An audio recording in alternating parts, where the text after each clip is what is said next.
ত্রিপুরা কর্মচারী সমন্বয় কমিটি আওয়াজ তুলছে আজকের এই দাবি দিবস থেকে ত্রিপুরা রাজ্যের সমস্ত ধন্যবাদ জানিয়ে কৃতজ্ঞতা স্বীকার করে আজকে হবে আজকের অল ইন্ডিয়া কর্মচারী ফেডারেশনের ডাকে দাবি দিবসে আওয়াজ তুলুন।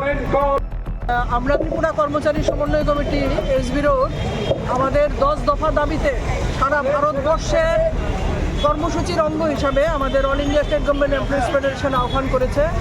আমরা 10 দফা দাবিতে আজকে দাবি দিবস এর কর্মসূচি হিসাবে এখানে আমরা স্লোগান এবং পথসভা সংগঠিত করলাম। এই 10 দফা দাবিগুলির মধ্যে রয়েছে আমাদের অনিয়মিত কর্মচারীদের নিয়মিত করা, আমাদের চুক্তিভিত্তিক আউটসোর্সিং যারা কর্মচারী আছে, দৈনিক হাজিরা যারা আছে তাদের কোনো নিরাপত্তা নেই, এইভাবে নিয়োগ বন্ধ করা এবং শূন্য পদ প্রায় 50,000-এর মতো শূন্য পদ রাজ্যে আছে। এই শূন্য পদগুলির মধ্যে রেগুলার পে স্কেলের ভিত্তিতে সেখানে নিয়োগ করা, পিএফআরডিএ অ্যাক্ট সেটাকে বাতিল করা, এনপিএস এবং ইউপিএস নতুন করে যেটা সেন্ট্রাল গভর্নমেন্ট করেছে ইউনিফাইড পেনশন স্কিম বলা হচ্ছে, এটা নাকি খুবই ভালো। আসলে এনপিএসেরই একটা ডুপ্লিকেট কপি হচ্ছে ইউনিফাইড পেনশন স্কিম। এগুলিকে সেখানে বাতিল করা করে পুরনো যে বিধিবদ্ধ পেনশন সিস্টেম সেখানে ফিরিয়ে আনা। জাতীয় শিক্ষানীতি 2020, বিদ্যুৎ বিল 2025 সাংঘাতিকভাবে জনগণের ওপর একটা সর্বনাশা আক্রমণ নামিয়ে এনেছে, এগুলিকে বাতিল করা। টেট শিক্ষক যারা টেট আইন চালু হওয়ার আগে 2010-এর আগে যারা চাকরিতে নিয়োগ হয়েছেন তাদের নাকি বাধ্যতামূলক টেট পরীক্ষা দিতে হবে।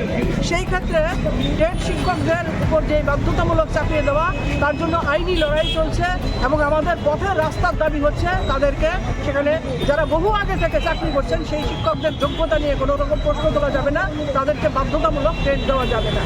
আমাদের সংবিধানের যে ধর্মনিরপেক্ষতার চরিত্র সেটাকে সেখানে আমরা বিভিন্ন জায়গায় রবীন্দ্রনাথকে বাদ দিয়ে, বঙ্কিমকে বাদ দিয়ে বিভিন্নভাবে যে ইতিহাস বিকৃত করে যে একটা শিক্ষা করে নতুন প্রজন্মকে ধ্বংস করবার যে চেষ্টা চলছে, এইগুলিকে আমরা প্রতিবাদ জানাচ্ছি এই দাবি দিবসের মাধ্যমে। ইত্যাদি দাবি নিয়েই আমাদের 10 দফা দাবিতে আমাদের কর্মসূচি সংগঠিত হয়েছে। আমাদের বললেন যে গতকালকে আমাদের সর্বভারতীয় 26শে ফেব্রুয়ারি একটা দাবি দিবস ছিল, 10 দফা দাবি। সেই দাবি দিবসে সারা ভারতবর্ষব্যাপী একটা আন্দোলন কর্মসূচি, যে অফিস টাইমে আমরা এই দাবি দিবস নিয়ে আমরা সেখানে গেট সভা করব। কিন্তু আপনারা জানেন, আপনারা সাংবাদিকরা আপনারা এই কথাগুলো সবচেয়ে ভালো জানেন যে ত্রিপুরা রাজ্যে এখন গণতান্ত্রিক পরিবেশ নেই। এখানে গণতান্ত্রিক প্রক্রিয়ায় যেভাবে কাজ করার কথা সেভাবে কাজের আমরা অনুমতি পাই না। আমরা যদি গণঅবস্থান করতে চাই, গণঅবস্থানের অনুমতি পাই না। আমরা মিছিল করতে চাই তো তাল বানা করে মিছিল দিতে। এই কারণে আমরা গেট সভা করতে পারবো না, জেনে আমরা আজকে এখানে আমরা মিলিত হয়েছি এই প্রতিবাদ সভা, অর্থাৎ আমাদের দাবি দিবস, এটা প্রতিবাদ সভা হিসেবে আমরা এখানে সেটা করছি। দিদি আলোচনা হচ্ছে সর্বভারতীয় ক্ষেত্রে আমি ত্রিপুরা রাজ্যের ডাবল ইঞ্জিন সরকারের কাছে আমরা এই বার্তাটাই দিতে চাই যে এই ডাবল ইঞ্জিন সরকার ত্রিপুরা রাজ্যে যে অধিকারগুলো কেড়ে নিয়েছে, লড়াই সংগ্রাম হয়েছে, 299টা যে তারা প্রতিশ্রুতি দিয়েছিল ভিশন ডকুমেন্টে, এই ভিশন ডকুমেন্টের প্রতিশ্রুতিগুলি তারা পালন করবে। আজকে এই 10 দফা দাবির মধ্যে সর্বভারতীয় দাবির মধ্যে ত্রিপুরার দাবিগুলো আছে। কারণ 2323 প্রতিশ্রুতি দেওয়া হয়েছিল যে তাদেরকে চাকরি ফিরিয়ে দেওয়া হবে। সর্বশিক্ষা টিচারদের বলা হয়েছিল যে তাদেরকে নিয়মিত বেতন কম দেওয়া হবে। তারা হাইকোর্টে তারা মামলা জিতে যাওয়ার পরও তাদেরকে দেওয়া হয়নি। উপরন্তু কোটি কোটি টাকা খরচ করে এই নির্লজ্জ রাজ্য সরকার সুপ্রিম কোর্টে এসএলপি দাখিল করেছে। আমরা নিন্দা জানাই, ধিক্কার জানাই রাজ্য সরকারের এই প্রচেষ্টাকে, এবং লড়াকু যে সর্বশিক্ষার সাথীরা আছে তাদের পাশে আমরা আছি, তাদের পাশে আমরা থাকবো।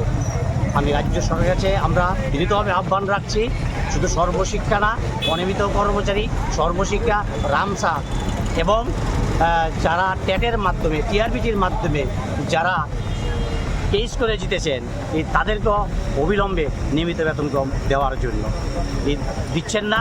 সেই জন্য সর্বভারতীয় দাবির ক্ষেত্রে আমরা এটা দাবি সেখানে জানাচ্ছি, এটা আমাদের দিতে হবে। আপনারা জানেন ত্রিপুরার শিক্ষা ব্যবস্থার মধ্যে 2020 শিক্ষা বিল, এটা একটা মৌলবাদী চিন্তা প্রসূত শিক্ষা বিল।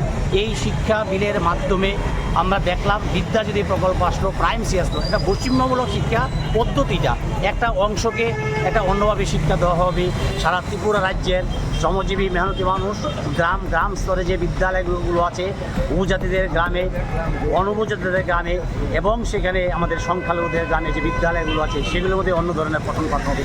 এটা তো আমরা মানতে পারি না। ভারতবর্ষের সংবিধান সবার জন্য সমান যে অধিকার দেওয়া হয়েছে, আমরা এই মৌলবাদী চিন্তাপ্রসূত শিক্ষা ব্যবস্থাটাকে পাল্টানোর দাবি করছি। আমরা বিদ্যুৎ বিল 2025 বিদ্যুৎ বিল যে সর্বনাশা দেখেছেন, ত্রিপুরার যে আন্দোলন, সারা ভারতবর্ষের আন্দোলন দেখছেন এই বিদ্যুৎ বিলের ব্যাপারে। এই বিদ্যুৎ বিল তো আমরা কিন্তু বাতিল করার জন্য আমরা তীব্র দাবি জানাচ্ছি। শ্রম কোড, যে শ্রম কোডদের সামনে রেখে দুইবার ত্রিপুরায় এক বছর দুইবার সারা ভারতবর্ষের মধ্যে যে ধর্ম সংঘটিত হলো, এই শ্রম কোড যদি চালু হয় তাহলে ভারতবর্ষের সংবিধানের মধ্যে আপামর জনসাধারণের যে অধিকার, শ্রমিক মেহনতি মানুষের অধিকার, সেই অধিকার পূর্ণ করা হবে। আমরা এই শ্রম কোডকে অবিলম্বে বাতিল করার জন্য আমরা আহ্বান জানাচ্ছি। শুরু হয়েছে হরিয়ানার পানিপথে যে ওয়েলের যে ইন্ডিয়ান ওয়েলের কর্মচারী 40,000 কর্মচারী, তারা লাগাতার ধর্মঘট শুরু করেছেন 12 ঘন্টা কাজের জন্য, তাদের অধিকার অর্জনের জন্য। আমরাও আজকের এই সভা থেকে তাদের লড়াইয়ের সংহতি জানাই। এই কথাই আমাদের মোটামুটি আজকের এই দাবি দিবসে মেনলি থাকবে।